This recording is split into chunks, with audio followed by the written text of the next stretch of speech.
엄마, 엄마 나 좀 살려줘. 수화기 너머로 간신히 들려오는 딸의 울음 섞인 목소리 뒤로 사위놈의 악다구니가 찢어질 듯 들려왔습니다. 이 미친 여자야. 시댁 식구들 앞에서 지금 뭐 하는 짓이야? 내 망상증. 내가 오늘 아주 뿌리를 뽑아버린다. 그리고 이어지는 쿵 하는 둔탁한 소리와 함께 전화가 끊겼습니다. 심장이 바닥으로 곤두박질 치는 것 같았습니다. 내 금쪽 같은 딸, 뱃속에 제 새끼까지 품고 있는 내 딸이 지금 시댁 식구들 앞에서 무슨 일을 당하고 있는 것인지 그 전화 한 통에 제 세상이 통째로 무너져 내렸습니다. 그날의 그 전화가 저의 남은 인생을 송두리째 흔들 줄은 정말 몰랐습니다.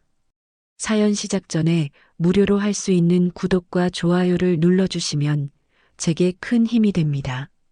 하지만 그 끔찍한 전화가 오기 불과 일주일 전만 해도 저는 김서방이 세상에 둘도 없는 최고의 사윗감이라고 굳게 믿고 있었습니다. 그날은 김서방의 40번째 생일이었습니다. 재작년 딸 지연이가 38배 남자 김진태를 데려와 결혼하겠다고 했을 때 동네 사람들은 그 나이까지 장가 못 간 총각이라고 뒤에서 수군댔습니다. 하지만 저는 오히려 그 점이 더 마음에 들었습니다. 요즘 젊은 사람들처럼 가볍지 않고 제 짝을 찾기 위해 오래도록 신중을 기한 진중한 사람이라고 적였으니까요. 제 거친 손을 두 손으로 부여잡고 장모님, 제가 지연 씨 평생 고생 안 시키고 행복하게만 해주겠습니다라고 말하던 그 우직한 눈빛을 저는 철석같이 믿었습니다. 죽은 남편이 남긴 적지 않은 유산이 늘 마음에 걸렸지만 김서방네 집안도 워낙 빵빵하니 내 딸의 배경을 보고 사람을 판단할 리 없다고 그렇게 어리석은 믿음을 가졌던 겁니다. 그런 김서방 생일 파티에 지연이는 꼭 와야 한다고 성화를 부렸습니다. 엄마, 진태 씨가 엄마 꼭 모시고 오라고 신신당부했단 말이야. 나 엄마랑 같이 예쁜 옷도 맞춰 입고 싶어. 자식 이기는 부모 없다더니 결국 저는 지연이가 보내준 차를 타고 생전 처음 가보는 강남의 호텔 레스토랑으로 향했습니다. 번쩍이는 대리석 바닥에 제 낡은 구두가 닿는 순간부터 어색했지만 입구에서 환하게 웃으며 저를 맞는 사위의 얼굴을 보니 그런 마음이 눈 녹듯 사라졌습니다. 아이고, 장모님. 와주셔서 정말 감사합니다. 장모님이 오늘 제일 중요한 손님이십니다. 김서방은 제 어깨를 스스럼 없이 감싸 안으며 저를 테이블로 이끌었습니다. 지연이는 그 옆에서 조용히 미소만 짓고 있었습니다. 임신 초기라 입덧이 심해 기운이 없나 보다. 저는 그렇게만 생각했습니다. 김서방의 친구들로 보이는 말쑥한 사내들이 저를 위아래로 훑어보는 듯 했지만 김서방이 쩌렁쩌렁한 목소리로 저를 제가 세상에서 가장 존경하는 장모님이십니다. 라고 소개하는 바람에 금세 묻히고 말았습니다. 잔치가 진행되는 내내 김서방은 제 잔이 빌 틈을 주지 않았습니다. 비싼 와인을 연신 따라주며 제 어깨를 주무르고 제 딸 지연이의 어깨를 감싸 안으며 보란듯이 입을 맞추기도 했습니다. 여러분, 다 우리 지연이 덕분입니다. 내가 전생에 나라를 구했나 봐요. 이렇게 예쁜 아내에 곧 태어날 우리 복덩이까지. 장모님, 제가 정말 잘하겠습니다. 사람들은 박수를 치며 환호했고 제 어깨도 으쓱해졌습니다. 저렇게 듬직하고 싹싹한 사위를 얻었으니 죽은 남편도 하늘에서 편히 눈을 감으리라 생각했습니다. 그런데 그 순간이었습니다. 모두의 시선이 집중된 그 찰나 사위의 입술이 이마에 닿는 순간 제 딸 지연이의 어깨가 돌처럼 굳어지는 것을 보았습니다. 그리고 저와 눈이 마주치자 황급히 고개를 돌려버렸습니다. 그 짧은 순간 딸의 눈빛에서 스쳐 지나간 것은 행복이 아니었습니다. 그것은 마치 들키고 싶지 않은 비밀을 감추는 사람의 두려움 같은 것이었습니다. 제 심장이 쿵 하고 내려앉았습니다. 내가 지금 무얼 본 것일까? 그때부터였습니다. 제 눈에 보이지 않던 것들이 보이기 시작한 것은 억지로 입꼬리를 당겨 웃고 있는 딸의 창백한 얼굴, 남편이 어깨에 손을 올릴 때마다 자신도 모르게 미세하게 몸을 움츠리는 모습, 사람들의 농담에 웃는 듯하지만 초점 없이 허공을 맴도는 텅 빈 눈동자. 한참 시끄러운 분위기가 이어지던 중 지연이가 잠시 화장실에 가겠다며 자리에서 일어났습니다. 저도 슬그머니 뒤따라 나섰습니다. 아무도 없는 파우더룸에서 거울을 보며 립스틱을 덧바르는 딸의 뒷모습이 유난히 위태로워 보였습니다. 지연아, 엄마, 여긴 어쩐 일이야? 무슨 일 있니? 얼굴이 안 좋아. 김서방이랑 혹시 무슨 일 있어? 제 물음에 지연이는 화들짝 놀라며 손에 들고 있던 립스틱을 떨어뜨렸습니다. 달그락 차가운 대리석 바닥에 부딪히는 소리가 제 심장 소리처럼 크게 울렸습니다. 아, 아니야, 엄마. 무슨 일은? 그냥 요즘 입덧 때문에 컨디션이 안 좋아서 그래. 신경 쓰지 마. 정말이야.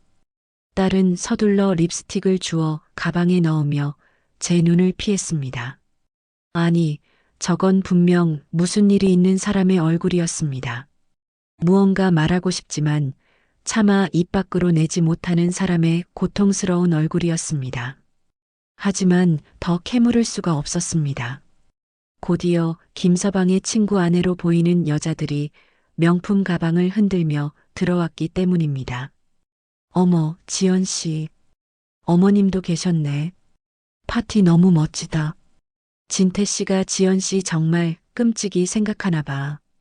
그들의 말에 지연이는 또다시 그가면 같은 미소를 지어 보였습니다.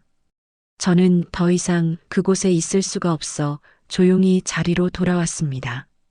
그 후로 저는 아무 음식도 넘길 수가 없었습니다. 세상에서 가장 비싸다는 스테이크에서는 비릿한 피맛이 났고 향기롭다는 와인은 입안에서 쓰게만 맴돌았습니다.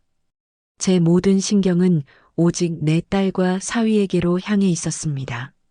김서방은 여전히 유쾌했고 완벽한 남편이자 사위의 모습을 연기하고 있었습니다. 하지만 이제 제 눈에는 모든 것이 가식으로 보였습니다. 딸에게 웃어주는 저 미소 뒤에 다른 얼굴이 숨겨져 있는 것만 같았습니다. 파티가 파하고 집으로 돌아오는 택시 안에서 저는 떨쳐낼 수 없는 불안감에 몸을 떨었습니다. 내가 너무 예민하게 구는 걸까? 딸의 행복을 시기하는 못난 엄마가 된 것일까? 애써 고개를 저었지만 딸의 눈빛에 서려 있던 그늘과 두려움이 자꾸만 눈앞에 어른거렸습니다. 집에 도착하자마자 지연이에게 전화를 걸었지만 받지 않았습니다. 다시 걸자 이번에는 김서방이 받았습니다. 그의 목소리는 여전히 밝고 경쾌했습니다. 장모님, 이 시간에 어쩐 일이세요? 주무셔야죠. 아, 김서방. 지연이 좀 바꿔줄 수 있나 해서. 아, 지연이요? 피곤하다고 먼저 들어가서 잡니다. 오늘 장모님 신경 쓰느라 힘들었나 봐요. 장모님, 걱정 마시고 푹 주무세요. 제가 지연이 옆에서 잘 지키겠습니다. 잘 지키겠다는 그 말이 왜 그날따라 섬뜩하게 들렸을까요? 저는 차마 더 묻지 못하고 전화를 끊었습니다. 그리고 그날 밤 저는 한숨도 잠을 이루지 못했습니다. 무언가 아주 크게 잘못되어 가고 있다는 불길한 예감. 내가 평생을 바쳐 지어 올린 딸의 행복이라는 성에 나도 모르는 검은 균열이 생겨나고 있다는 끔찍한 불안감. 그 불안의 실체가 무엇인지 확인하게 되는 데는 그리 오랜 시간이 걸리지 않았습니다. 불과 일주일 뒤 저는 제 인생을 통째로 뒤흔들게 될 그 지옥의 전화를 받게 된 것입니다. 쿵 하는 둔탁한 소리와 함께 전화가 끊긴 그 순간 제 심장도 함께 멎어버리는 것 같았습니다. 머릿속이 하얗게 비어버리고 손발이 제멋대로 사시나무 떨듯 떨려왔습니다. 이 미친 여자야. 내 망상증 사위놈의 목소리가 귀에서 떠나지 않고 메아리쳤습니다. 아니야, 내가 잘못 들은 걸 거야. 명절날 온 식구가 모인 자리에서 설마 임신한 아내에게 손찌검을 했을 리가 없어. 애써 부정하려 했지만 불길한 예감은 독버섯처럼 온몸으로 퍼져나갔습니다. 저는 미친 사람처럼 다시 지연이에게 전화를 걸었습니다. 1번, 2번, 10번, 20번이 넘어가도록 전화기는 꺼져 있다는 차가운 음성만 반복했습니다. 안 되겠다 싶어 사위에게 전화를 걸었습니다. 길고 긴 신호음 끝에 방금 전에 그 악다구니가 거짓말이었다는 듯 나긋나긋한 목소리가 들려왔습니다. 장모님, 이 밤중에 또 어쩐 일이세요? 김서방, 지금 지연이 괜찮은 건가?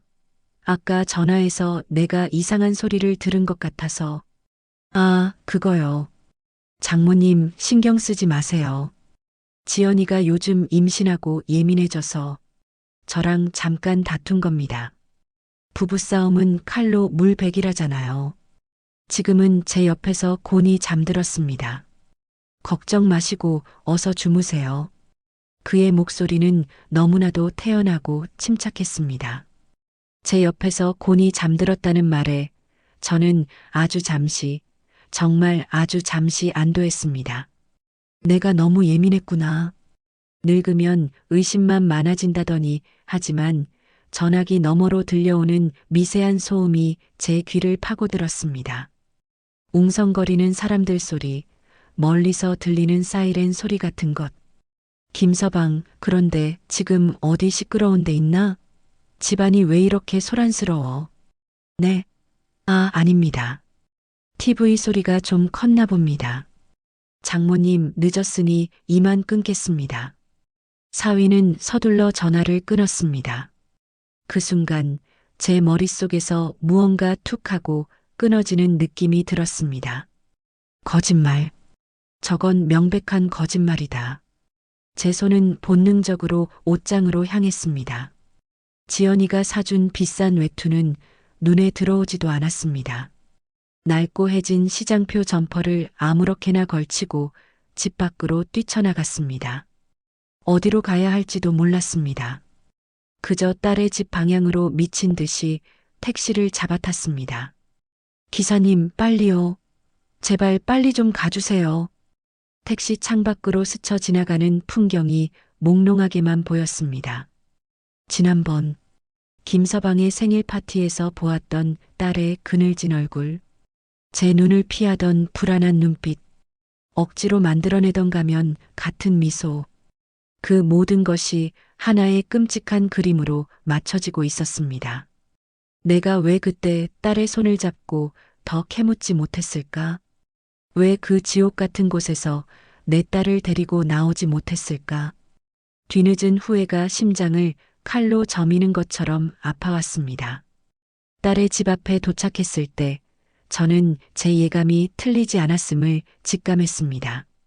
아파트 입구에 경찰차와 구급차가 번쩍이고 있었습니다. 제 다리가 후들거려 그 자리에 주저앉을 뻔했지만 저는 이를 악물고 아파트 안으로 뛰어들어갔습니다. 엘리베이터를 기다릴 시간도 없었습니다. 15층이나 되는 계단을 숨이 턱까지 차오르도록 뛰어 올라갔습니다. 딸의 집 현관문은 활짝 열려 있었습니다. 거실은 아수라장이었습니다. 명절 음식들이 어지럽게 널브러져 있었고 몇몇은 바닥에 나뒹굴고 있었습니다. 지연이의 아랫동서들과 시부모 그리고 경찰들이 뒤엉켜 웅성거리고 있었습니다. 그리고 그 한가운데 제 딸 지연이가 들것에 실려 나오고 있었습니다.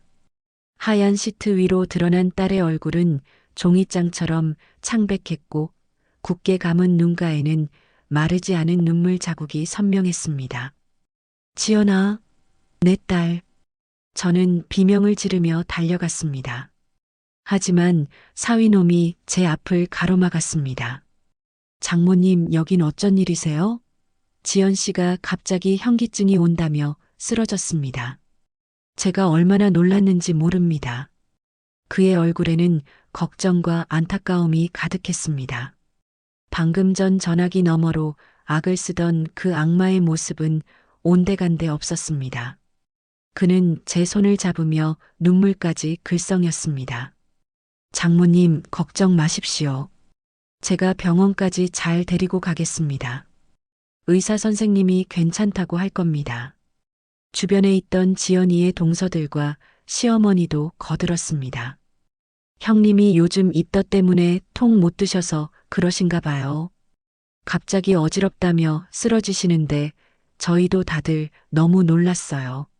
사부인, 너무 걱정 마세요. 우리 진태가 옆에서 잘 챙길 겁니다. 모두가 약속이라도 한 듯 똑같은 말을 짓거리고 있었습니다. 제 딸이 스스로 쓰러졌다고. 하지만 저는 보았습니다. 들것에 실려나가는 딸의 옷소매 끝으로 얼핏 비치는 시퍼런 멍자국을. 비켜. 내 딸한테서 떨어져. 이 악마 같은 놈아. 저는 사위를 밀치고 딸에게 달려갔습니다. 구급대원이 제 앞을 막아섰지만 소용없었습니다. 저는 딸의 차가운 손을 붙잡고 오열했습니다. 지연아, 눈 좀 떠봐. 엄마 왔어. 응? 그때였습니다. 딸의 눈꺼풀이 미세하게 떨리더니 제 손을 희미하게 마주 잡아왔습니다. 그리고는 간신히 입을 열어 제게만 들릴 듯한 목소리로 속삭였습니다. 엄마 배아기. 그 말을 끝으로 지연이는 다시 정신을 잃었습니다. 저는 구급차에 함께 올라타 딸의 손을 놓지 않았습니다. 병원으로 가는 내내 저는 미친 사람처럼 울부짖었습니다. 제발 내 딸과 뱃속의 손주만은 살려달라고 이름도 모르는 신에게 빌고 또 빌었습니다. 응급실 앞은 지옥과도 같았습니다. 수술실로 들어가는 딸의 모습을 하염없이 바라보며 저는 복도 의자에 주저앉았습니다. 잠시 후 김서방과 사돈내외가 도착했습니다. 그들은 여전히 걱정스러운 표정으로 제게 다가왔습니다. 박갓사돈이 제 어깨를 두드리며 말했습니다. 안사돈, 너무 상심 마시오. 요즘 젊은 애들 임신하고 유산하는 거 흔한 일이라잖소. 아직 젊으니 또 가지면 되지. 그 순간 제 머릿속에서 무언가 툭 하고 끊어지는 소리가 났습니다. 흔한 일? 또 가지면 된다고? 제 딸이 지금 사경을 헤매고 있는데 저들은 고작 그런 말을 하고 있었습니다. 저는 자리에서 벌떡 일어나 시아버지의 멱살이라도 잡고 싶었지만 제 몸은 납덩이처럼 무거웠습니다. 그때 수술실 문이 열리고 의사가 나왔습니다. 산모는 겨우 안정을 찾았지만 안타깝게도 아이는 지키지 못했습니다. 복부에 강한 충격이 있었던 것 같습니다. 의사의 말이 끝나기가 무섭게 사위놈이 땅을 치며 통곡하기 시작했습니다. 내 새끼, 아이고 내 새끼, 내가 죄인이지. 내가 지연이 몸보신이라도 잘 시켰어야 했는데. 그의 연기는 너무나도 완벽해서 그 자리에 있던 모두가 그를 동정의 눈으로 바라보았습니다. 하지만 저는 똑똑히 보았습니다. 통곡하는 그의 입꼬리가 아주 잠시, 아주 미세하게 위로 올라가는 것을. 그리고 제 눈과 마주치자 그의 눈빛이 차갑게 변하며 이렇게 말하는 것 같았습니다. 꼴 좋다. 이제 시작일 뿐이야. 그 순간 저는 깨달았습니다. 이것은 사고가 아니다. 철저히 계획된 악마의 소행이다. 저들은 내 딸을 그리고 내 딸의 모든 것을 빼앗기 위해 이 모든 짓을 벌인 것이다. 제 눈에서 뜨거운 눈물이 쏟아져 내렸습니다. 하지만 그 눈물은 더 이상 슬픔의 눈물이 아니었습니다. 그것은 제 남은 인생을 모두 바쳐 저 악마들을 지옥으로 끌고 가겠다는 피눈물의 맹세였습니다. 저는 비틀거리며 일어나 넋이 나간 채 누워있는 딸의 병실로 향했습니다. 그리고 결심했습니다. 이제부터 전쟁이라고. 내 딸을 건드린 대가를 저놈들 모두에게 뼈저리게 치르게 해주겠다고. 병원복도 차가운 의자에 앉아 밤을 새웠습니다. 창밖으로 동이 트고 잿빛 하늘이 희끄무레하게 밝아왔지만 제 세상은 여전히 한밤중이었습니다. 눈물은 더 이상 흐르지 않았습니다. 슬픔이 극에 달하면 오히려 눈물이 마른다는 말을 저는 그날 처음으로 실감했습니다. 대신 제 심장에서는 차가운 분노가 얼음처럼 얼어붙고 있었습니다. 병실 문을 열고 들어가자 지연이가 텅 빈 눈으로 창밖을 보고 있었습니다. 하루아침에 아이를 잃고 남편에게 배신당한 내 딸. 그 가녀린 어깨가 금방이라도 부서져 내릴 것 같아 차마 말을 걸 수가 없었습니다. 제가 침대 옆에 다가가 앉자 지연이가 천천히 고개를 돌렸습니다.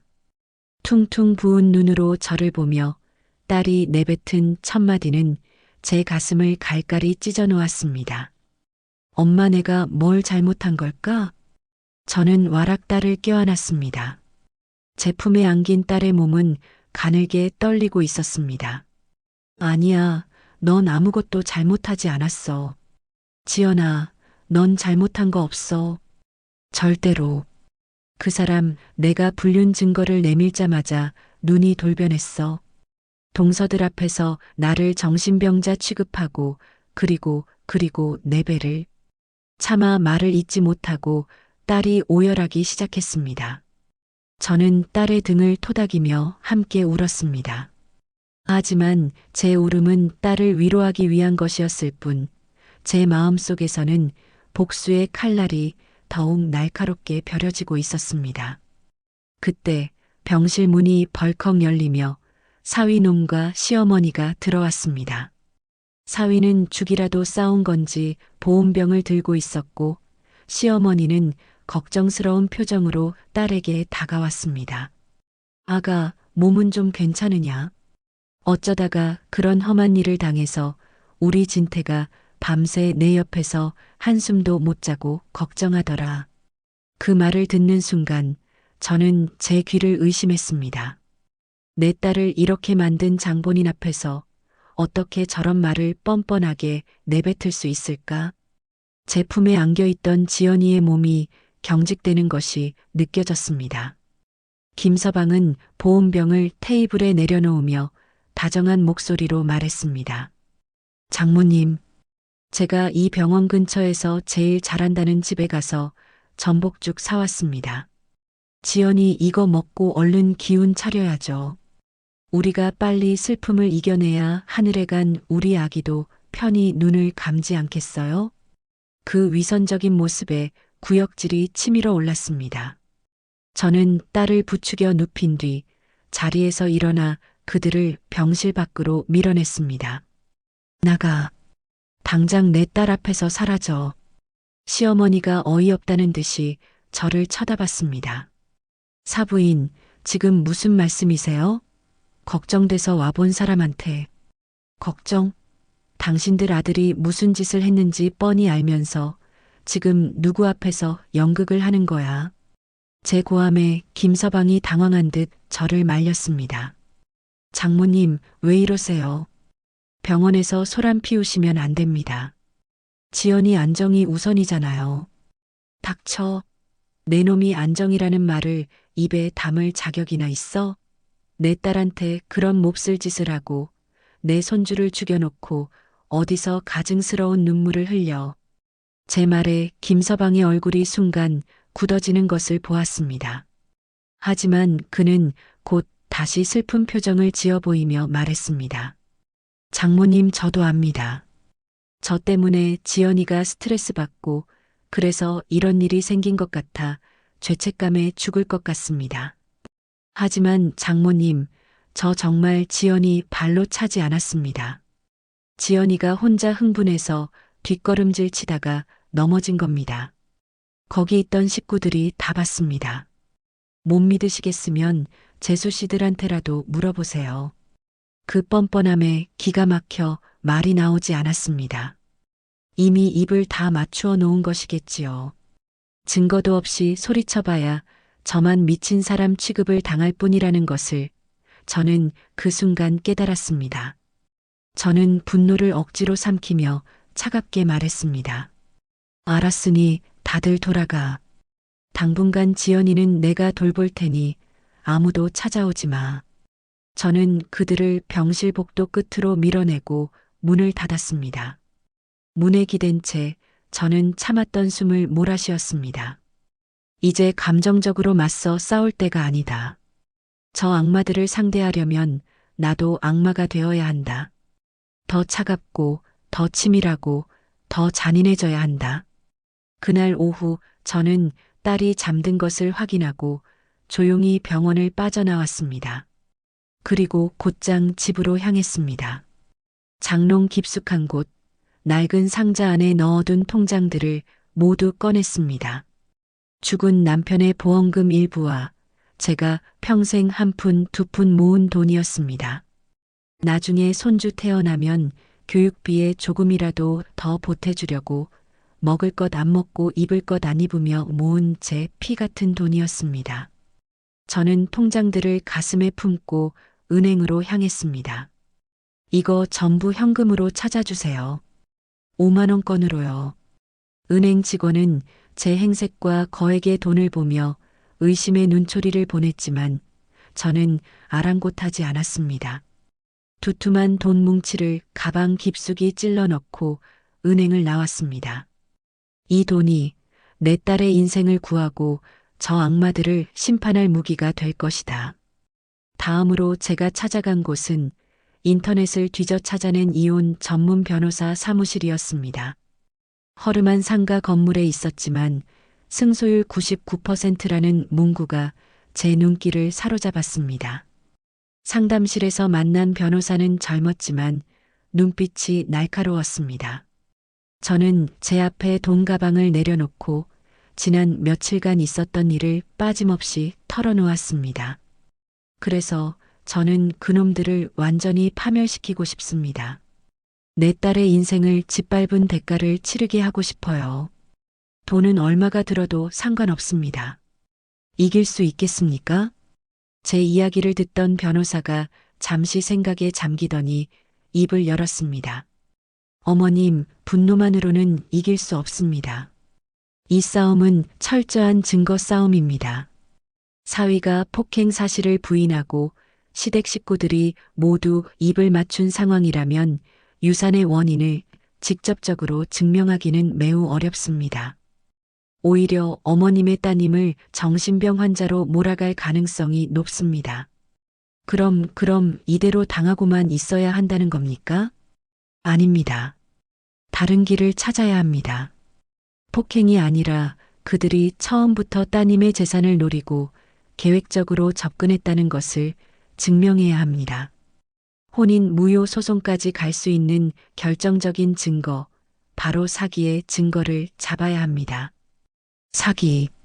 그 한마디가 제 머리를 번개처럼 내리쳤습니다. 맞다. 이건 처음부터 사기극이었다. 변호사는 제게 한 장의 명함을 건넸습니다. 제가 아는 사람 중에 이 분야 최고 실력자가 있습니다. 아마 어머님께 큰 도움이 될 겁니다. 명함에는 JD 기획이라는 상호와 함께 민간조사 전문가라는 직함이 적혀 있었습니다. 이것이 바로 그 지옥의 문을 열게 될 또 다른 열쇠였습니다. 변호사 사무실을 나와 저는 곧장 명함에 적힌 주소로 향했습니다. 복수?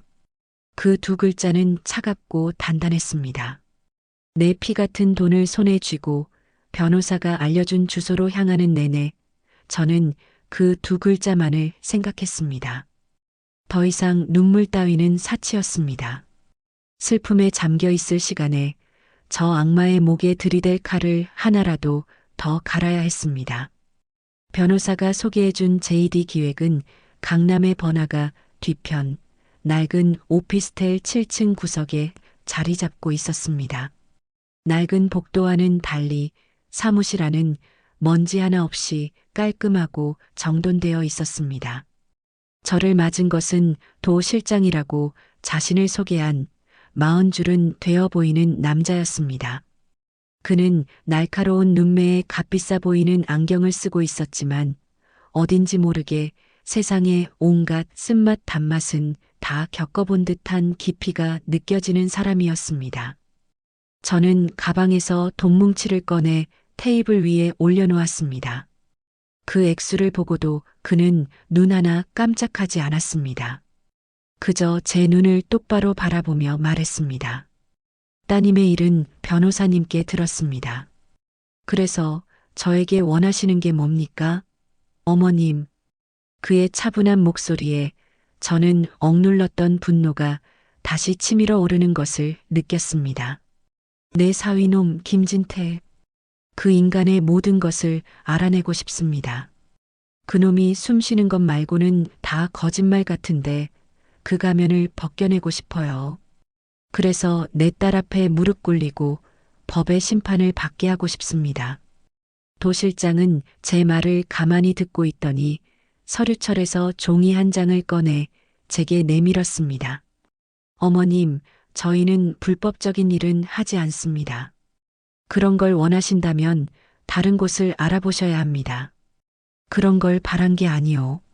나는 진실을 알고 싶을 뿐이요. 저놈이 대체 어떤 인간인지, 왜 내 딸에게 이런 짓을 벌이는지 그 이유를 알아야겠소. 제 절박한 목소리에 도 실장의 눈빛이 아주 미세하게 흔들리는 것 같았습니다. 그는 잠시 창밖을 바라보더니 다시 저를 향해 몸을 돌렸습니다. 김진태 40살. 제2대 경영학과 졸업. 아버지는 중소기업 사장. 배경만 보면 흠잡을 데 없는 사람이죠. 그런데 왜 38이 되도록 결혼을 못했을까요? 그의 질문은 제가 그동안 애써 외면했던 의심의 핵심을 꿰뚫고 있었습니다. 나는 그저 신중한 사람이라고만 생각했소. 신중한 사람일 수도 있죠. 혹은 마음에 드는 사냥감을 찾지 못했을 수도 있습니다. 사냥감. 그 한마디에 소름이 오소소 돋았습니다. 도 실장은 계속해서 말을 이었습니다. 어머님 따님 박지연 씨. 아버님이 남기신 유산이 상당하다고 들었습니다. 강남의 아파트 한 채, 상가 건물 일부 지분, 그리고 현금성 자산까지. 혼자 되신 어머님 밑에서 구김살 없이 자란 착한 딸. 김진태 같은 자에게는 더할 나위 없이 좋은 조건입니다. 제 심장이 쿵, 쿵, 쿵 거세게 울리기 시작했습니다. 제 딸의 모든 것을 저 남자는 이미 다 파악하고 있었습니다. 혹시 결혼 전에 김진태 씨가 따님 재산에 대해 물어본 적이 있습니까? 아니, 그런 적은 없소. 오히려 돈에 대해서는 일절 관심 없는 척했지. 자신은 지연이만 있으면 된다고. 그렇겠죠. 선수들은 절대 티를 내지 않으니까요. 도 실장은 자리에서 일어나 창가로 걸어갔습니다. 어머님, 세상에는 두 종류의 사기꾼이 있습니다. 하나는 닥치는 대로 사기를 치는 하수, 또 다른 하나는 타겟을 정해놓고 몇 년이고 공을 들이는 고수입니다. 만약 김진태가 후자라면 그는 결혼 전부터 따님의 모든 것을 파악하고 접근했을 겁니다. 그가 흘렸던 말 한마디, 행동 하나하나가 모두 계산된 연기였을 거란 말입니다. 그의 말은 비수처럼 제 가슴에 박혔습니다.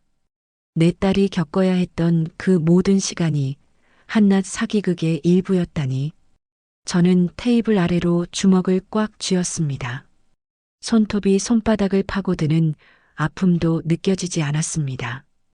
그걸 증명할 수 있겠소? 해봐야 알겠죠. 하지만 그의 과거를 파헤치다 보면 분명 어딘가에 흔적은 남아있을 겁니다. 비슷한 수법에 당한 또 다른 피해자가 있을 수도 있고 그의 주변인들로부터 결정적인 증언을 확보할 수도 있습니다. 중요한 건 어머님께서 어디까지 감당하실 수 있느냐입니다. 진실은 때로 생각보다 훨씬 더 잔인하거든요. 저는 그의 눈을 똑바로 마주보며 말했습니다. 내 딸이 겪은 고통보다 더 잔인한 게 이 세상에 또 있겠소? 나는 모든 걸 알 준비가 됐소. 그러니 시작해 주시오. 저의 결심을 확인한 도 실장은 테이블 위에 있던 돈뭉치에서 정확히 절반만 가져갔습니다. 이건 착수금입니다. 나머지는 일이 끝나고 받겠습니다. 지금부터 김진태에 대한 모든 것을 조사하겠습니다. 일주일 뒤 첫 보고를 드리겠습니다. 그때까지 어머님은 따님 곁을 지키며 아무것도 모르는 척 평소처럼 행동하십시오. 저쪽에서 의심하게 만들면 꼬리를 감출 겁니다. 그와의 만남을 마치고 사무실을 나왔을 때 해는 이미 저물고 있었습니다. 하지만 제 마음은 그 어느 때보다도 선명했습니다. 이제 주사위는 던져졌다. 더 이상 물러설 곳도 망설일 이유도 없었다. 그 후로 일주일은 지옥과도 같았습니다. 저는 딸의 병실을 지키며 아무 일 없다는 듯 태연하게 행동했습니다. 지연이는 몸을 조금씩 추슬렀지만 마음의 상처는 조금도 아물지 않은 듯 했습니다. 하루 종일 말없이 창밖만 바라보다가도 밤이 되면 악몽을 꾸는지 소리를 지르며 깨어나기 일쑤였습니다. 그럴 때마다 저는 딸을 끌어안고 괜찮다고, 엄마가 옆에 있다고 속삭여 주었습니다. 그 사이 사위놈과 시댁 식구들은 매일같이 병원을 찾아왔습니다. 그들은 값비싼 보약과 사과나 배 같은 과일들을 사들고 와서는 지연이 앞에서 걱정스러운 표정으로 온갖 연기를 해댔습니다. 지연아, 얼굴이 반쪽이 됐구나. 이거라도 좀 먹고 기운 내렴. 응? 형수님, 죄송해요. 그날 제가 형님을 잘 말렸어야 했는데. 저는 그들의 가증스러운 위선을 볼 때마다 치미는 분노를 억누르느라 입술을 깨물어야 했습니다. 하지만 도 실장의 말을 떠올리며 저는 그저 묵묵히 지켜보기만 했습니다. 저들이 방심하고 자신의 꼬리를 드러낼 때까지. 약속한 일주일이 되던 날 도 실장에게서 연락이 왔습니다. 그의 목소리는 그 어느 때보다도 낮고 차가웠습니다. 보고서가 나왔습니다. 사무실로 오시겠습니까?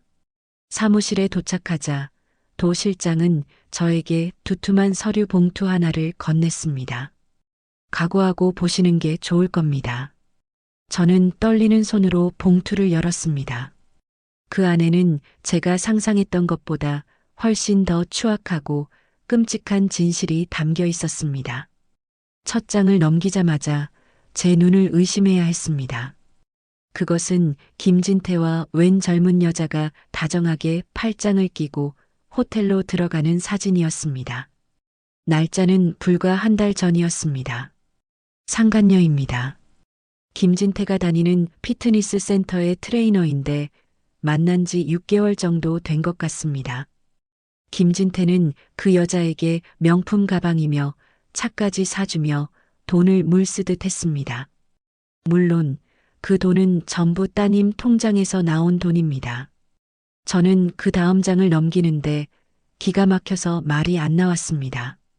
보고서의 핵심은 이랬습니다. 우리 딸 통장에서 수백만 원씩 꼬박꼬박 생활비라며 김서방 놈 통장으로 돈이 빠져나간 기록이 떡하니 있었습니다. 더 기가 막힌 건 그 돈이 들어온 날만 되면 저놈이 강원도 카지노에 나타났다는 겁니다. 도 실장이 거기 사람들을 들쑤셨는지 어떤 젊은 놈이 돈다발 싸들고 와서 하루 만에 다 날리고 갔다는 증언이 한두 개가 아니었습니다. 심지어 도박빚 때문에 사채업자까지 만났다는 얘기도 적혀 있었습니다. 그리고 무엇보다 저를 기가 막히게 한 건 우리 딸 돈이 김서방한테 넘어간 그 주에 그녀는 어김없이 오빠가 사준 선물이라며 번쩍이는 명품 가방 사진을 SNS에 올렸습니다. 사랑하는 자기랑 해외여행 중이라며 낄낄대는 사진도 있었습니다. 모든 게 딱딱 맞아떨어지는 걸 보니 눈앞이 캄캄해졌습니다. 죽은 내 남편이 목숨 바꿔 남긴 돈, 내 딸 눈에서 피눈물 흘리게 한 그 돈이 저런 더러운 도박판이랑 여우 같은 년한테 흘러 들어가고 있었다니 그 사실에 정말이지 피가 거꾸로 솟는 것 같았습니다. 하지만 진짜 충격은 마지막 장에 있었습니다. 이게 대체 뭐요? 그것은 한 신용정보회사에서 발급된 서류였습니다. 조회 대상자는 제 딸 박지연, 그리고 조회 의뢰인은 김진태였습니다. 조회 날짜는 그들이 결혼하기 무려 석 달 전이었습니다. 도 실장이 차갑게 설명했습니다. 김진태는 결혼 전 불법적인 경로를 통해 따님의 모든 신용정보와 재산 내역을 조회했습니다. 아버님의 유산 내역까지 정확하게 파악하고 있었습니다. 어머님, 이건 명백한 증거입니다. 김진태는 처음부터 사랑이 아니라 따님의 재산을 목적으로 계획적으로 접근한 겁니다. 그 순간 제 머릿속에 모든 퍼즐 조각이 맞춰졌습니다. 마흔이 다 되도록 결혼하지 않았던 이유, 돈에 관심 없는 척하던 그 가증스러운 연기, 그리고 내 딸의 순수함을 이용해 모든 것을 빼앗으려 했던 그 악마 같은 계획까지 내 이놈이 감히. 저는 서류를 쥔 채 부들부들 떨었습니다. 분노가 온몸을 집어삼키는 것 같았습니다. 내 딸의 인생을, 내 딸의 순정을, 그리고 아직 태어나지도 못한 내 손주의 목숨까지 앗아간 그 모든 것이 처음부터 이 더러운 사기극의 일부였다니. 내 놈이 처음부터 내 딸을 사냥감으로 정하고 접근했다는 말이냐? 저는 참지 못하고 울부짖었습니다. 도 실장은 말없이 제게 차가운 물 한 잔을 건넬 뿐이었습니다. 저는 그 물을 단숨에 들이켰습니다. 차가운 물줄기가 타는 듯한 목구멍을 타고 내려갔지만 가슴 속에서 들끓는 분노의 불길은 조금도 사그라지지 않았습니다. 오히려 그 불길은 더욱 거세게 타오르며 제 모든 것을 제로 만들어버릴 것만 같았습니다. 이제 더 이상 망설일 것도 두려워할 것도 없었습니다. 김진태는 처음부터 사랑이 아니라 따님의 재산을 목적으로 계획적으로 접근한 겁니다. 도 실장의 차가운 목소리가 제 귓가를 맴돌았습니다. 저는 덜덜 떨리는 손으로 조사 보고서를 가방 깊숙이 쑤셔 넣었습니다. 심장이 터질 것 같았지만 여기서 무너질 수는 없었습니다. 이제 겨우 시작일 뿐이니까요. 제게는 아직 해야 할 일이 남아 있었습니다. 바로 내 딸 지연이에게 이 모든 끔찍한 진실을 알려주는 일이었습니다. 병실로 돌아가는 발걸음은 천근만근 무거웠습니다. 이 잔인한 사실을 이제 겨우 몸을 추스르기 시작한 내 딸에게 어떻게 전해야 할까? 딸이 이 진실을 감당할 수 있을까? 하지만 저는 알고 있었습니다. 언제까지고 딸을 온실 속 화초처럼 보호할 수만은 없다는 것을. 이 지옥 같은 싸움을 이기려면 지연이 스스로가 단단해져야만 했습니다. 병실 문을 열자 지연이가 저를 보고 희미하게 웃었습니다. 엄마, 어디 갔다 이제 와. 한참 찾았잖아. 저는 아무 말 없이 딸의 침대 옆에 앉아 가방에서 서류 봉투를 꺼냈습니다. 지연이는 의아한 표정으로 저를 바라보았습니다. 이게 뭐야, 엄마? 지연아, 똑똑히 봐. 내가 사랑한다고 믿었던 그 남자의 진짜 얼굴이야. 저는 떨리는 손으로 사진들을 꺼내 딸의 눈앞에 펼쳐 보였습니다. 김진태와 상간녀가 호텔로 들어가는 사진, 다정하게 명품관에서 쇼핑하는 사진들. 지연이의 얼굴이 순식간에 하얗게 굳어갔습니다. 이게 뭐야, 엄마, 이거 합성이지? 아니면 닮은 사람이겠지. 그 사람이 나한테 이럴 리가 없어. 딸은 현실을 부정하며 고개를 저었습니다. 저는 다음 장 김진태가 딸의 돈을 빼돌려 상간녀에게 쓰고 도박으로 탕진한 자료들을 보여주었습니다. 그리고 마지막으로 그가 결혼 전부터 딸의 재산을 불법적으로 조회했다는 결정적인 증거를 내밀었습니다. 지연아, 이래도 모르겠어? 저놈은 처음부터 널 사랑한 게 아니야. 내 배경, 내 아빠가 남겨주신 그 돈을 보고 접근한 거라고. 이 모든 게 저놈이 짜놓은 사기극이었어. 제 외침에 지연이는 그제야 모든 것을 깨달았다는 듯 무너져 내렸습니다. 서류들을 바닥에 팽개치며 아이처럼 목 놓아 울기 시작했습니다. 아니야, 아닐 거야. 나를 얼마나 사랑했는데, 우리는 아이까지 가졌었는데, 어떻게 나한테 이럴 수가 있어. 저는 그런 딸을 차마 안아줄 수도 없었습니다. 지금은 위로가 아니라 각성이 필요한 순간이었기 때문입니다. 저는 딸의 어깨를 붙잡고 단호하게 말했습니다.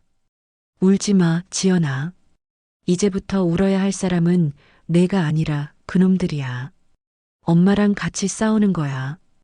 내 인생, 내 아빠가 목숨과 바꾼 돈, 저 더러운 놈들한테 단 한 푼도 뺏길 수 없어. 알겠어? 하지만 지연이는 절망에서 헤어나오지 못했습니다. 싸워? 어떻게 싸워? 엄마, 나는 이제 아무것도 없어. 아이도 잃고 사랑도 잃었어. 그냥 다 끝내고 싶어. 정신 차려, 박지연. 내가 이렇게 무너지면 저놈들만 좋은 일 시키는 거야. 저놈들은 지금도 내가 죽기만을 바라고 있을지도 몰라. 그래야 내 모든 재산을 합법적으로 차지할 수 있으니까. 너 이대로 당할 거야? 내 아빠가 하늘에서 피눈물을 흘리는 거 보고 싶어? 아버지 이야기에 딸의 눈빛이 흔들렸습니다. 저는 그 기회를 놓치지 않고 딸의 두 손을 굳게 잡았습니다. 지연아, 엄마 믿지? 엄마가 저놈들 내 발 아래 무릎 꿇게 만들어줄게. 지옥이 뭔지 똑똑히 보여줄게. 그러니 딱 한 번만 더 엄마 믿고 힘을 내줘. 내가 도와줘야 해. 내가 연기를 해야만 우리가 이길 수 있어. 제 간절한 눈빛에 지연이는 한참을 망설이다 마침내 작은 목소리로 대답했습니다. 나 어떻게 하면 돼, 엄마? 그 한마디에 저는 겨우 안도의 한숨을 내쉴 수 있었습니다. 그날 밤 저는 딸에게 앞으로의 계획을 설명했습니다. 당장 이혼 소송을 제기하는 것이 아니라 김진태와 시댁 식구들 앞에서 철저하게 상처받고 무너진 아내의 모습을 연기해야 한다고 말입니다. 그들이 방심하고 스스로 자신들의 죄를 실토하게 만들어야 한다고. 지연아, 이건 내가 받은 상처를 되갚아주는 복수의 무대야. 넌 이제부터 최고의 배우가 되는 거야. 다음 날 저는 도 실장에게 연락해 딸의 스마트폰을 건넸습니다. 그는 몇 가지 프로그램을 설치한 뒤 제게 돌려주며 말했습니다. 이제부터 이 휴대폰은 24시간 녹음기가 될 겁니다. 화면이 꺼져 있어도 모든 대화가 녹음됩니다. 따님에게는 김진태나 시댁 식구들과 대화할 때 최대한 휴대폰을 가까이 두라고 하십시오.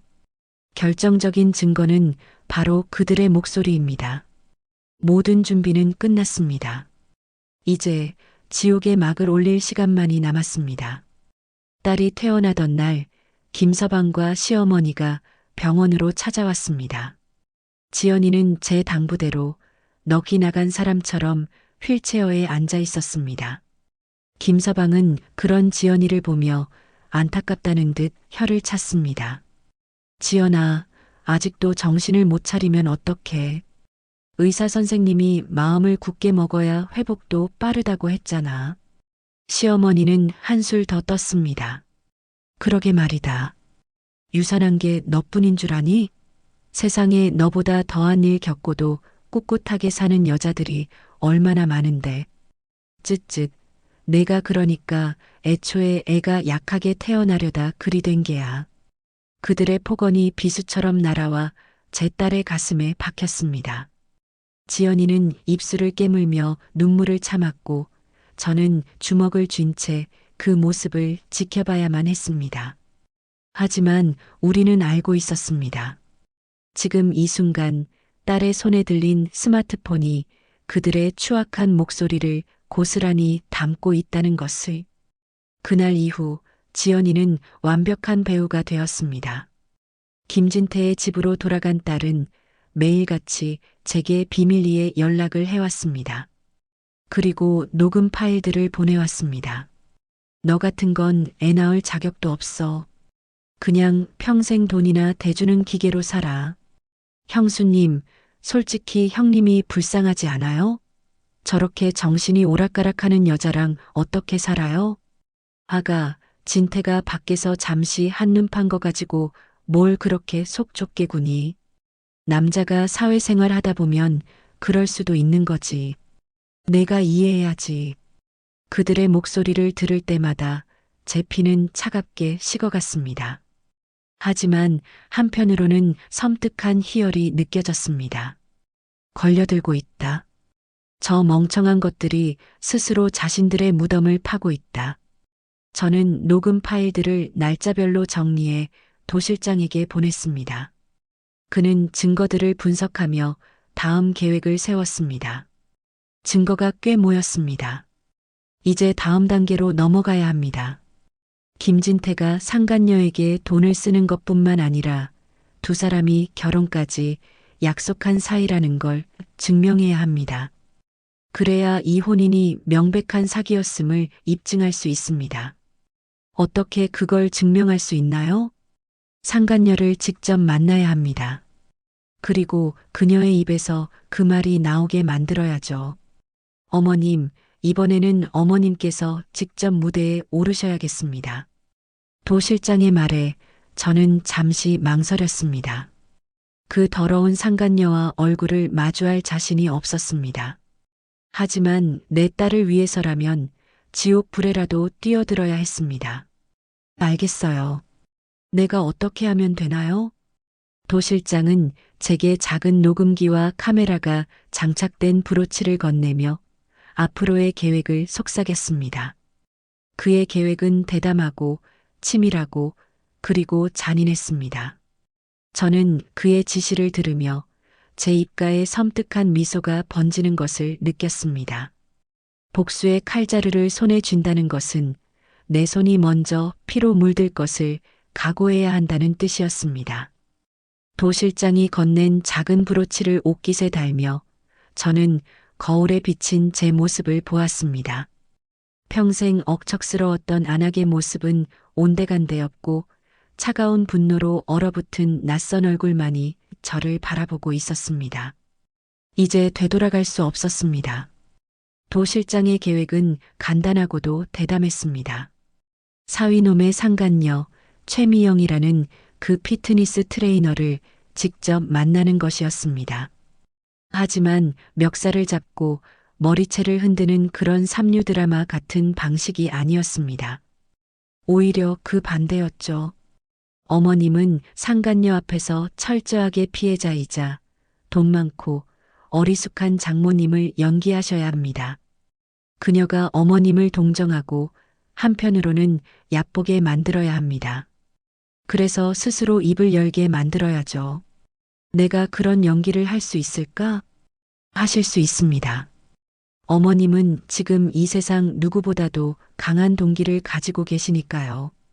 바로 모성애라는 동기 말입니다. 도 실장의 말에 저는 마음을 굳게 먹었습니다. 그는 상간녀 최미영이 자주 가는 백화점 VIP 라운지 시간까지 정확히 파악해 두었습니다. 저는 제 인생에서 가장 비싼 지연이가 언젠가 사주었던 옷을 꺼내 입고 그곳으로 향했습니다. 심장은 미친 듯이 뛰었지만 제 얼굴에는 그림자 하나 없었습니다. VIP 라운지 소파에 앉아 있자니 얼마 지나지 않아 명품 쇼핑백을 주렁주렁 든 최미영이 들어왔습니다. 사진으로 본 그대로 젊고 화려한 여자였습니다. 내 딸의 돈으로 온몸을 치장한 그 모습에 당장이라도 달려가 따기를 올려붙이고 싶었지만 저는 천천히 일어나 그녀에게 다가갔습니다. 그리고 일부러 발을 헛디디는 척하며 그녀의 팔을 붙잡고 휘청거렸습니다. 어머나, 괜찮으세요? 아, 미안합니다. 내가 요즘 정신이 없어서. 저는 일부러 눈물을 글썽이며 세상에서 가장 가엾은 표정을 지어 보였습니다. 그녀는 의아한 표정으로 저를 바라보았습니다. 저 혹시 어디서 뵌 적이 있던가요? 나는 김진태 장모 되는 사람이요. 제 말에 최미영의 얼굴이 새하얗게 질렸습니다. 당황해서 어쩔 줄 몰라 하는 그녀의 손목을 저는 놓치지 않고 꽉 붙잡았습니다. 잠깐 얘기 좀 합시다. 내가 무릎이라도 꿇을 테니 제발 내 얘기 좀 들어주시오. 제 절박한 연기에 그녀는 주위를 살피더니 마지못해 제 맞은편에 앉았습니다. 저는 브로치에 달린 작은 카메라의 각도를 그녀의 얼굴에 맞추며 준비한 대사를 시작했습니다. 아가씨 아니 최 선생이라고 불러야 하나? 나 다 알고 왔소. 우리 사위랑 만나는 사이라는 거. 오해세요. 저 그런 사람 아니에요. 아니 괜찮소. 나는 아가씨를 원망하러 온 게 아니야. 오히려 부탁을 하러 왔소. 우리 지연이 좀 살려주시오. 저는 손수건을 꺼내 눈가를 찍으며 흐느끼기 시작했습니다. 우리 딸 이번에 아이까지 잃고는 사람이 반성장이 다 됐소. 매일같이 울기만 하고 이러다 정말 큰일 날 것 같아. 그런데 우리 사위는 김서방은 도통 마음을 잡지 못하고 밖으로만 도니 내가 이대로는 우리 딸을 볼 수가 없어서 염치불구하고 찾아왔소. 제 서러운 연기에 최미영의 경계심이 조금씩 허물어지는 것이 보였습니다. 그녀는 저를 동정 어린 눈빛으로 바라보며 물었습니다. 그래서 저한테 뭘 원하시는 건데요? 돈이 필요하면 내가 얼마든지 주겠소. 우리 딸이 가진 재산, 그거 다 내다 팔아서라도 줄 수 있소. 그러니 제발 우리 김서방 좀 놔주시오. 우리 사위가 아가씨 때문에 가정을 버리려고 하니 내가 딸 보기가 너무 불쌍해서 그렇소. 돈. 그 한마디에 최미영의 눈이 반짝 빛나는 것을 저는 놓치지 않았습니다. 그녀는 잠시 뜸을 들이다가 마치 선심이라도 쓰는 듯한 투로 말했습니다. 어머님, 사실 저도 피해자예요. 진태 씨가 저한테 뭐라고 했는지 아세요? 와이프랑은 애정 없는 쇼윈도 부부고 곧 이혼할 거라고. 이혼하면 저랑 결혼해서 같이 외국 나가서 살자고 했단 말이에요. 결혼. 드디어 나왔다. 제가 기다리던 바로 그 단어였습니다. 심장이 미친 듯이 뛰었지만 저는 태연하게 되물었습니다. 결혼? 우리 사위가 아가씨랑 결혼 약속을 했단 말이요? 그럼요. 저도 그 말만 믿고 이렇게 된 거예요. 저도 진태 씨한테 속은 거라고요. 그녀는 억울하다는 듯 울먹이기까지 했습니다. 완벽했습니다. 이제 이 혼인이 명백한 사기였음을 입증할 가장 강력한 증거가 확보된 것입니다. 저는 마지막 쐐기를 받기 위해 그녀의 손을 잡고 애원했습니다. 알겠소. 아가씨 마음 다 알겠으니 내가 돈은 꼭 마련해 주겠소. 그러니 제발 우리 사위 마음 좀 돌려주시오. 우리 지연이가 남편이 바람피운 건 용서해도 이혼만은 못하겠다고 저렇게 매달리니 어미 된 마음에 내가 죽을 것 같아서 그렇소? 제 말에 최미영은 완전히 저를 자기 편이라고 생각한 듯 고개를 끄덕였습니다. 알겠어요, 어머님. 일단 진태 씨랑 얘기는 해볼게요. 하지만 돈 문제는 확실히 해주셔야 해요. 저는 그녀에게 알겠다며 몇 번이고 고개를 숙인 뒤 자리에서 일어났습니다. 라운지를 빠져나오는 제 등 뒤로 그녀의 의기양양한 목소리가 들리는 것 같았습니다. 그 순간 저는 참을 수 없는 웃음이 터져 나오는 것을 겨우 참아야 했습니다. 어리석은 것. 제가 파놓은 덫에 제 발로 걸어 들어왔구나. 사무실로 돌아와 도 실장에게 녹화 영상을 보여주자 그는 만족스러운 미소를 지었습니다. 완벽합니다, 어머님. 이제 게임은 거의 끝났습니다. 이 영상 하나만으로도 혼인 무효 소송은 물론이고 사기죄로 형사 고소까지 가능합니다. 상간녀에게는 위자료 폭탄을 안겨줄 수 있고요. 그의 말에 속이 다 후련해졌습니다. 하지만 도 실장은 아직 끝이 아니라고 말했습니다. 이제 김진태가 스스로 무덤을 파게 만들어야 합니다. 아마 지금쯤 어머님과 따님이 자신의 계획대로 움직이고 있다고 착각하고 본격적으로 재산을 처분하려 들 겁니다. 그의 예측은 정확했습니다. 그날 저녁 딸에게서 연락이 왔습니다. 엄마, 그 사람이 나한테 인감증명서를 떼어달라고 해. 아빠가 남겨주신 상가 건물 있잖아. 세금 문제가 복잡해서 잠시 자기 친구 명의로 돌려놨다가 다시 가져오는 게 절세에 유리하다고. 그래서 뭐라고 했니? 엄마가 시킨 대로 했어. 몸도 안 좋은데 그런 걸 어떻게 하냐고. 나는 아무것도 모르니 당신이 알아서 하라고. 대신 내 모든 걸 당신한테 맡기는 거니 잘못되면 나도 더는 못 산다고 그렇게 울면서 말했어. 잘했다, 내 딸. 아주 잘했어. 사위놈이 드디어 움직이기 시작한 것입니다. 제 딸을 완벽하게 속였다고 믿고 마지막 남은 가장 큰 재산을 집어삼키려 하고 있었습니다. 저는 곧장 이 사실을 도 실장에게 알렸습니다. 그의 목소리는 그 어느 때보다도 차갑고 단호했습니다. 됐습니다. 이제 마지막 덫을 놓을 시간입니다. 어머님, 따님에게 김진태가 하자는 대로 다 해주라고 하십시오. 인감도장도 내어주고 필요한 서류에도 모두 사인하라고 하십시오. 뭐라고? 그럼 정말 내 딸 재산이 다 넘어가는 거 아니오? 걱정 마십시오. 그 계약이 이루어지는 부동산 사무실, 그리고 그 계약서에 찍히는 도장, 서명하는 순간까지 모든 것이 우리의 증거가 될 겁니다. 그 계약서는 그놈의 범죄 사실을 확정 짓는 사망 선고서가 될 테니까요.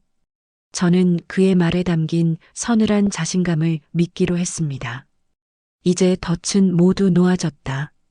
남은 것은 저 굶주린 짐승들이 욕심에 눈이 멀어 덫에 걸려 발버둥 치는 것을 구경하는 일뿐. 제 입가에 차가운 미소가 번졌습니다. 지옥의 연회가 이제 곧 시작될 것이었습니다. 내 딸 지연이가 남편이 시키는 대로 인감증명서를 떼어주고 인감도장을 내어주던 그날, 제 딸은 두려움에 떨었지만 저는 오히려 차분해졌습니다. 이제 모든 것은 계획대로 움직이기 시작했습니다. 욕심에 눈이 먼 사위놈은 자신이 지금 제 발로 지옥의 아가리 속으로 걸어 들어가고 있다는 사실을 꿈에도 모른 채 의기양양했습니다. 계약 당일, 도 실장은 제게 한 장의 사진을 보내왔습니다. 김진태와 상간녀 최미영이 나란히 한 부동산 사무실로 들어가는 사진이었습니다. 그들의 얼굴에는 탐욕스러운 미소가 가득했습니다.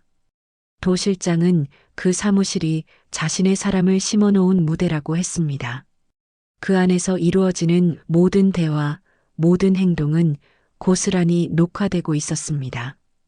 따님 명의의 상가 건물을 담보로 거액의 대출을 일으켜 상간녀 명의의 다른 부동산을 계약하려는 수작입니다. 완벽한 사기 및 횡령입니다. 이제 빼도 박도 못하는 증거가 확보되었습니다. 도 실장의 메시지를 확인한 저는 조용히 다음 무대를 준비하기 시작했습니다. 바로 일주일 뒤로 다가온 바깥사돈의 칠순 잔칫날이었습니다. 그날은 저 악마들이 스스로 차려놓은 그들 자신을 위한 단두대가 될 것이었습니다. 저는 지연이에게 전화를 걸었습니다. 지연아, 사돈어른 칠순 잔치 어디서 한다고 했지? 응, 엄마 호텔 한식당 예약했다고 들었어. 나보고 꼭 참석해서 싹싹하게 굴라고 신신당부하는데 엄마 나 무서워서 못 갈 것 같아. 아니, 가야 해. 그리고 그날 세상에서 가장 아름다운 모습으로 가는 거야. 아무 일 없었다는 듯이 모든 것을 용서한 아내처럼. 그게 내가 그들에게 선사하는 마지막 자비이자 가장 잔인한 복수가 될 거야. 일주일 후 바깥사돈의 칠순 잔칫날. 저는 변호사와 도실장과 함께 호텔 로비에 도착했습니다. 잔치가 열리는 연회장 안에서는 이미 웃음소리가 흘러나오고 있었습니다. 저는 그 앞에서 잠시 눈을 감고 심호흡을 했습니다. 그리고 결심했습니다. 오늘 나는 내 딸을 위해 악마가 되리라. 연회장 문이 열렸습니다. 가장 상석에 사돈 내외가 앉아 있었고 그 옆에는 김진태와 지연이가 나란히 앉아 있었습니다. 제 딸은 제 말대로 눈부시게 아름다운 모습으로 가면 같은 미소를 짓고 있었습니다. 사돈댁 가족들과 친척들이 그 주위를 둘러싸고 화기애애한 분위기를 연출하고 있었습니다. 그들은 제가 변호사와 도 실장과 함께 들어서는 것을 보고는 의아한 표정을 지었습니다. 안사돈이 가장 먼저 제게 다가와 불쾌한 듯 말했습니다.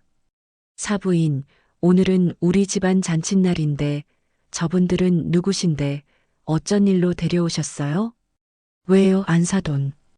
곧 한 식구가 될 사람들인데 미리 인사라도 시켜드리려고요. 제 말에 모두의 시선이 집중되었습니다. 김진태의 얼굴이 순간 굳어지는 것을 보았습니다. 저는 연회장 중앙으로 걸어가 마이크를 잡았습니다. 바깥사돈, 칠순을 진심으로 축하드립니다. 이 기쁜 날 제가 사돈을 위해 특별한 선물을 하나 준비했습니다. 저는 도 실장에게 눈짓했습니다. 그가 연회장 한쪽 벽면에 설치된 대형 스크린을 켜자 며칠 전 VIP 라운지에서 상간녀 최미영과 제가 나누었던 대화 영상이 재생되기 시작했습니다. 어머님, 사실 저도 피해자예요. 진태 씨가 저한테 뭐라고 했는지 아세요? 와이프랑은 애정 없는 쇼윈도 부부고 곧 이혼할 거라고. 이혼하면 저랑 결혼해서 같이 외국 나가서 살자고 했단 말이에요. 최미영의 목소리가 연회장에 울려 퍼지자 장내는 순식간에 찬물을 끼얹은 듯 조용해졌습니다. 바깥사돈 내외의 얼굴은 하얗게 질렸고 김진태는 자리에서 벌떡 일어났습니다. 장모님, 지금 이게 무슨 짓입니까? 어디 선물은 이제 시작인데 벌써부터 놀라면 쓰나. 김서방. 저는 스크린을 향해 다시 손짓했습니다. 이번에 재생된 것은 부동산 사무실의 CCTV 영상이었습니다. 김진태와 최미영이 내 딸의 인감도장으로 계약서에 도장을 찍고 서로를 끌어안고 기뻐하는 모습이 고스란히 담겨 있었습니다. 심지어 그들의 대화 내용까지 선명하게 들려왔습니다. 자기야, 이제 그 미친 여자 재산은 다 우리 거야.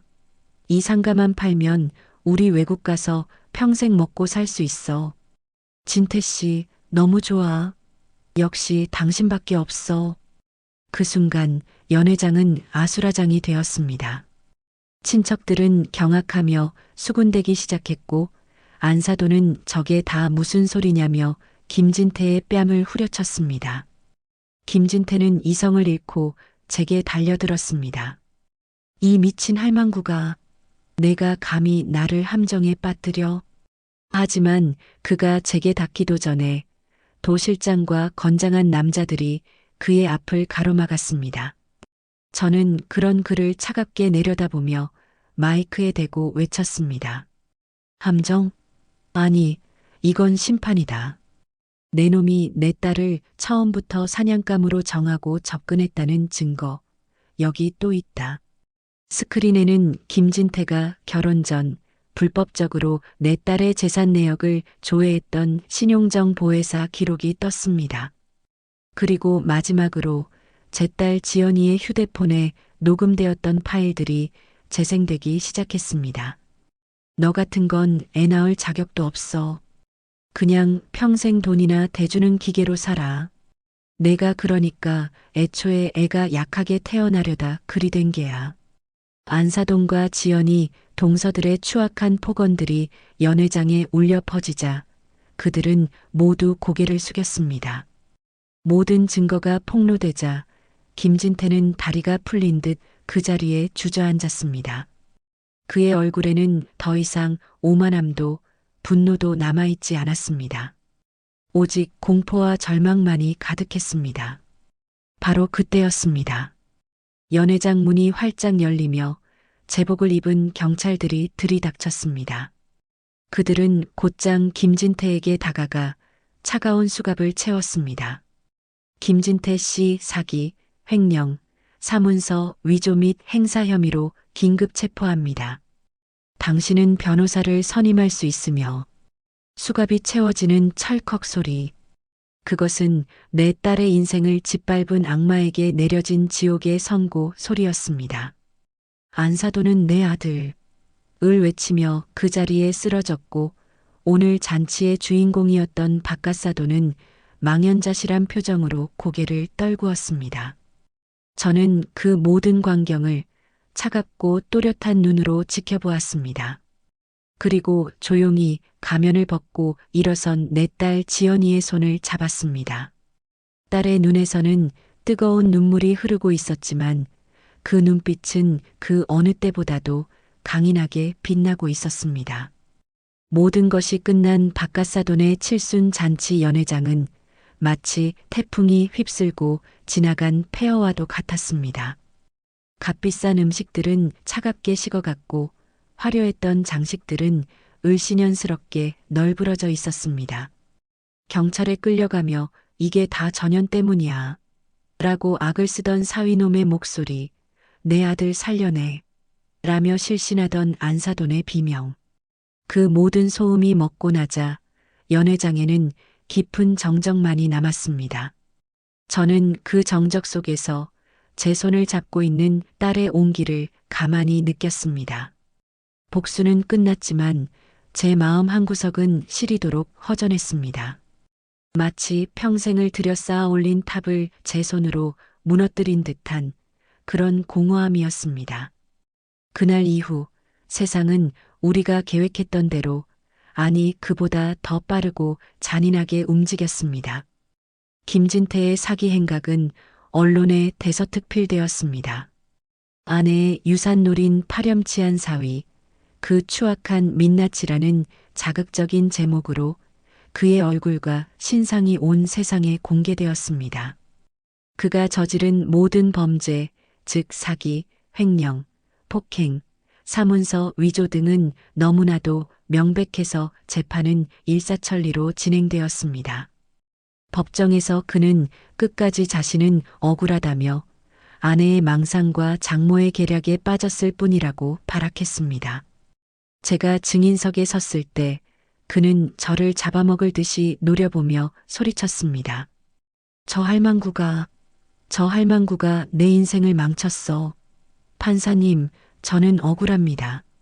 하지만 제가 제출한 증거들, 특히 상간녀 최미영의 결혼 약속 증언 영상과 부동산 사기 계약 영상은 그 어떤 변명도 허용하지 않았습니다. 변호사는 김진태가 어떻게 결혼 전부터 치밀하게 제 딸의 재산을 노렸는지, 그리고 그 과정에서 얼마나 잔인하게 제 딸의 마음을 짓밟았는지를 논리정연하게 설명했습니다. 결국 김진태는 10년이라는 무거운 징역형을 선고받았습니다. 판사가 판결문을 읽어 내려가는 동안 저는 방청석에서 그의 얼굴을 똑똑히 보았습니다. 한때 번지르르 했던 그의 얼굴은 욕망과 분노로 일그러져 있었고 저를 향해 무어라 저주를 퍼붓고 있었습니다. 하지만 제게는 아무 소리도 들리지 않았습니다. 그저 한 마리 추악한 짐승의 마지막 발악으로만 보일 뿐이었습니다. 그의 집안 사돈댁의 몰락은 그보다 더 비참했습니다. 아들의 범죄 사실이 알려지자 박갓사돈이 운영하던 중소기업은 사기꾼의 아버지가 운영하는 회사라는 낙인이 찍혀 모든 거래처가 등을 돌렸습니다. 자금난에 시달리다 결국 회사는 부도 처리되었고 평생을 바쳐 이룬 모든 것이 물거품처럼 사라졌습니다. 한때는 강남의 으리으리한 저택에 살던 그들이었지만 집까지 압류당하고 월세방을 전전하는 신세가 되었다는 소식을 들었습니다. 박갓사돈은 충격을 이기지 못하고 쓰러져 몸져 누웠고 한때는 사부인이라 부르며 제게 거들먹거리던 안사돈은 이제 남의 집 식당에서 허드렛 일을 하며 생계를 이어간다고 했습니다. 그들은 모든 것을 잃었습니다. 명예도 재산도 그리고 그들이 그토록 떠받들던 아들까지도 말입니다. 상간녀 최미영의 삶도 산산조각 났습니다. 그녀는 위자료 소송에서 패소하고 딸의 돈으로 샀던 명품 가방, 외제차, 그리고 오피스텔까지 전부 토해내야 했습니다. 피트니스 센터에서도 해고당하고 신상이 인터넷에 퍼지면서 더 이상 그 업계에 발붙일 수 없게 되었다고 합니다. 어쩌면 그녀 역시 김진태라는 악마에게 속은 또 다른 피해자일지도 모릅니다. 하지만 내 딸의 눈에 피눈물을 흘리게 한 대가는 그렇게라도 치러야만 했습니다. 모든 법적 절차가 끝나고 폭풍 같은 시간이 지나갔습니다. 저는 이전의 집을 처분하고 제가 평생 장사를 했던 시장 근처의 작은 빌라로 이사했습니다. 그 집은 한때 우리가 살던 화려한 아파트에 비하면 초라하기 짝이 없었지만 그 어느 때보다도 따뜻하고 아늑하게 느껴졌습니다. 이삿짐을 풀던 날 지연이가 먼지투성이 바닥에 주저앉아 말했습니다. 엄마 미안해. 나 때문에 엄마까지 고생하네. 저는 딸의 머리를 쓰다듬으며 말했습니다. 그런 소리 하는 거 아니야. 엄마는 너랑 함께 있는 지금이 제일 행복해. 여기가 우리의 진짜 집이야. 어느 날 저녁 저와 지연이는 좁은 거실에 마주 앉아 밥을 먹고 있었습니다. 김치찌개 하나에 계란말이뿐인 소박한 밥상이었습니다. 텔레비전에서는 여전히 김진태의 사건에 대한 후속 보도가 나오고 있었습니다. 제가 채널을 돌리려 하자 지연이가 제 손을 잡으며 말했습니다. 괜찮아, 엄마. 이제는 아무렇지 않아. 딸의 얼굴은 예전처럼 마냥 해맑지는 않았지만 더 이상 위태로운 그늘은 보이지 않았습니다. 그 대신 모진 비바람을 견뎌낸 들꽃처럼 단단하고 강인한 생명력이 자리 잡고 있었습니다. 딸은 밥을 한 숟갈 뜨더니 저를 보며 조심스럽게 입을 열었습니다. 엄마. 응, 딸. 나 그날 엄마가 무서웠어. 시아버지 칠순 잔칫날. 마이크를 잡고 그 모든 걸 폭로하던 엄마의 모습이 꼭 다른 사람 같아서 너무 무서웠어. 내 엄마가 아닌 것 같았어. 하지만 그 누구보다도 고마웠어.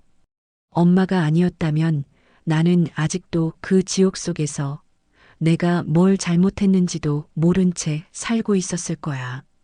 나를 위해 기꺼이 악마가 되어줘서 정말 고마워, 엄마. 딸의 말에 저는 끝내 참았던 눈물을 터뜨리고 말았습니다. 그동안 강한 척, 괜찮은 척, 애써 눌러왔던 모든 감정들이 한꺼번에 쏟아져 나왔습니다. 저는 딸을 끌어안고 한참을 울었습니다. 내 딸을 지키기 위해 악마가 되어야 했던 시간들. 그 시간 속에서 저 역시 얼마나 많은 상처를 받았는지, 제 영혼의 한 조각이 떨어져 나간 것 같았는지 딸은 알고 있었던 겁니다. 우리는 그렇게 한참을 부둥켜 안고 울었습니다. 슬픔과 회한, 그리고 미안함과 고마움이 뒤섞인 눈물이었습니다. 하지만 그 눈물은 우리의 상처를 씻어내는 정화수와도 같았습니다. 서로의 아픔을 확인하고 서로의 존재를 위로하는 따뜻한 치유의 눈물이었습니다. 며칠 뒤 지연이가 제게 작은 화분 하나를 내밀었습니다. 이제 막 꽃망울을 터뜨리기 시작한 하얀 난초 화분이었습니다. 엄마, 우리 이거 같이 키우자. 다시 시작하는 거야. 우리 인생도 이 난초처럼 다시 예쁜 꽃을 피울 수 있을 거야.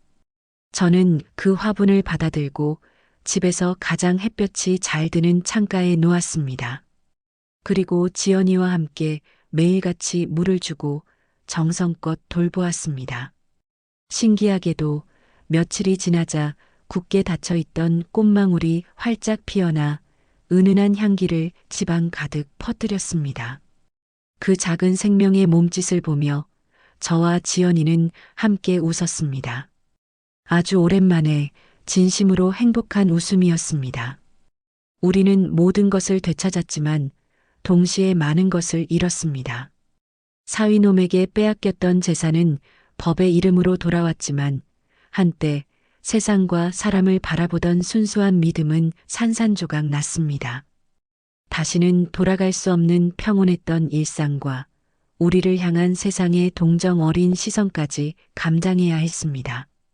하지만 우리는 그 모든 것을 잃은 잿더미 위에서 그 어떤 재산보다도 더 소중한 것을 얻었습니다. 바로 서로였습니다. 세상에 그 어떤 폭풍우가 몰아쳐도 이제 우리는 두렵지 않습니다. 서로의 손을 굳게 잡고 함께 이겨낼 수 있을 테니까요. 저는 오늘 아침에도 창가에 놓인 난초 화분에 물을 주었습니다. 활짝 핀 하얀 꽃잎 위로 아침 햇살이 부서져 내리는 모습이 눈부시게 아름다웠습니다. 그 모습을 바라보며 저는 나지막이 은졸였습니다. 그래, 지연아. 인생이란 어쩌면 잿더미 위에서 다시 피어나는 저 작은 꽃 한 송이 같은 것인지도 모르겠구나. 그날 제 딸의 인생을 송두리째 무너뜨렸던 그 끔찍한 전화 한 통. 여러분이라면 그 순간 어떤 선택을 하셨을까요? 저는 그저 제 딸을 지키고 싶었던 한 평범한 엄마였을 뿐입니다. 그리고 만약 다시 그 순간으로 돌아간다고 해도 저는 똑같은 선택을 할 것입니다. 내 딸을 위해서라면 기꺼이 다시 한번 악마가 될 것입니다. 그것이 세상 모든 엄마의 이름일 테니까요. 오늘 이야기는 한 사람의 뒤틀린 욕심이 어디까지 한 가정을 무너뜨릴 수 있는지, 그리고 지옥 같은 고통 속에서도 어떻게 사랑과 희생이 우리를 다시 일어서게 하는지를 보여주고 있습니다. 우리의 삶에는 때로 감당하기 힘든 시련이 찾아옵니다.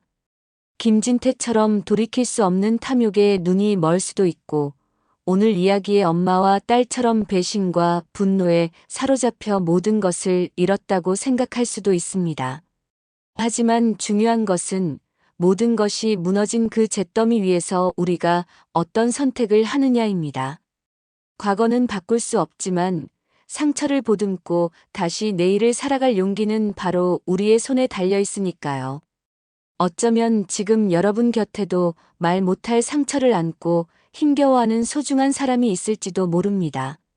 혹은 여러분 자신이 누군가의 따뜻한 위로와 지지를 간절히 바라고 있을지도 모르겠습니다. 오늘 이 엄마와 딸의 이야기가 여러분의 마음에 당신은 혼자가 아니다라는 작은 위로와 다시 시작할 수 있다는 용기가 되었기를 진심으로 바랍니다. 앞으로도 여러분의 꽁꽁 얼어붙은 마음을 녹여줄 따뜻하고 때로는 속 시원한 이야기로 찾아뵙겠습니다. 여러분의 하루가 따뜻한 위로로 가득하기를 바라며 채널 구독과 좋아요도 잊지 말고 부탁드립니다.